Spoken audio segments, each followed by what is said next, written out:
നമസ്കാരം. Raf talk ഫുട്ബോളിലേക്ക് അവർക്കും സ്വാഗതം. റയൽ മാഡ്രിഡ് ഒരു ക്രിയേറ്റീവ് മിഡ്ഫീൽഡറെ മിസ് ചെയ്യുന്നില്ലേ? ഈ ചോദ്യം ചോദിക്കുന്നത് തീർച്ചയായിട്ടും ആർബിലോവയോടാണ്. പലരും ഇങ്ങനെ പറയുന്നുണ്ട്, നമുക്കറിയാമത്.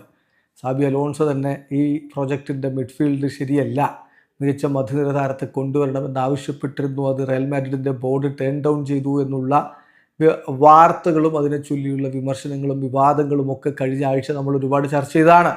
ഈ ഒരു ഘട്ടത്തിലാണ് യുവേഫ ചാമ്പ്യൻസ് ലീഗിൽ നാളെ മൊണോക്കോയെ നേരിടുന്നതിന് മുന്നോടിയായിട്ട് നടത്തിയ പ്രീ മാച്ച് പ്രസ് കോൺഫറൻസിൽ റയലിൻ്റെ പുതിയ കോച്ച് അൽവാരോ ആർബിലോവയോട് ഈ ചോദ്യം ചോദിക്കുന്നത് റയല് ഒരു ക്രിയേറ്റീവ് മിഡ്ഫീൽഡറെ മിസ് ചെയ്യുന്നില്ലേ എന്നുള്ള, ലാക്ക് ചെയ്യുന്നില്ലേ എന്നുള്ള അദ്ദേഹത്തിൻ്റെ മറുപടി ഞാൻ ഓൾറെഡി പറഞ്ഞിട്ടുള്ള കാര്യമാണ്. ആദ്യ ദിവസം തന്നെ ഞാൻ പറഞ്ഞിട്ടുള്ള കാര്യമാണ്.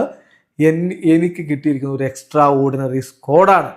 അപ്പോൾ കഴിഞ്ഞ ഒരു 5-6 ദിവസം ഇവരോടൊപ്പം സ്പെൻഡ് ചെയ്തതിൽ നിന്ന് ഞാൻ മനസ്സിലാക്കുന്ന ഒരു കാര്യം എന്താണെന്നറിയോ? ഈ ടീമിനെ കുറിച്ച് ഞാൻ എന്ത് ചിന്തിച്ചോ അതിനേക്കാൾ ബെറ്റർ ആയിട്ടുള്ളൊരു ടീമാണിത്.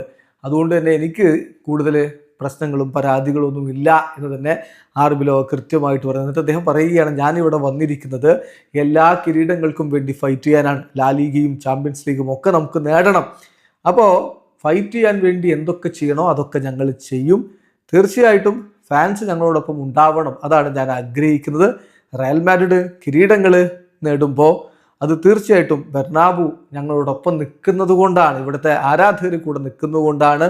നിങ്ങൾ ഏതൊരു എതിരാളിയോടും ചോദിച്ചു നോക്ക്, അവർ തീർച്ചയായിട്ടും പറയും ബെർണാബുവിലെ അറ്റ്മോസ്ഫിയറിനെ കുറിച്ച്. അതാണ് ഞങ്ങൾക്ക് വേണ്ടത്. തീർച്ചയായിട്ടും ഞങ്ങളുടെ ജോബ് എന്താണെന്ന് ഞങ്ങൾക്കറിയാം. നാളത്തെ മത്സരത്തിൽ വിജയിച്ച് കയറും എന്നുള്ളൊരു പ്രതീക്ഷ കൂടി ആർബിലോ പങ്കുവെക്കുന്നു. ഏതായാലും റയലിനെ സംബന്ധിച്ചിടത്തോളം ഇപ്പോൾ ചാമ്പ്യൻസ് ലീഗിൽ നല്ല സ്ഥിതിയിലാണ്. 7ാം സ്ഥാനത്താണ് അവർ നിൽക്കുന്നത്. അത് കണ്ടിന്യൂ ചെയ്യുകയേ വേണ്ടു. ലാലിഗയിൽ ഇപ്പോൾ 2ാം സ്ഥാനത്ത് 1 പോയിന്റ് വ്യത്യാസമേ ബാഴ്സയുമായിട്ടുള്ളൂ. സോ കാര്യങ്ങൾ അത്ര പരിതാപകരമൊന്നുമല്ല. വീഡിയോ അവസാനിക്കുന്നു. ഫുട്ബോൾ ലോകത്തെ കൂടുതൽ വിശേഷങ്ങളുമായി റാഫ് ടോക്സിൽ എത്താം.